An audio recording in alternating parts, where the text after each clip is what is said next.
والے مہینے 4 ہیں، جیسے کہ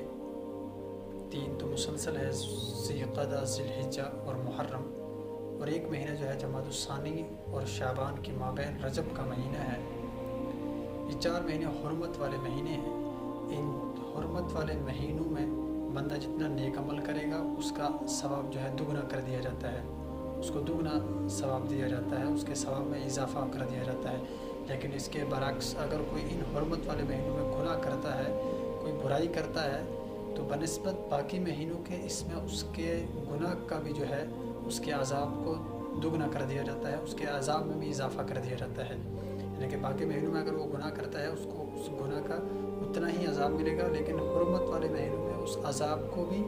اس کو جو ہے دگنا کر دیا جاتا ہے۔ اور اس حرمت والے خاص کر محرم کا جو مہینہ چل رہا ہے، اس میں کافی سارے ایسے بڑے واقعات پیش آئے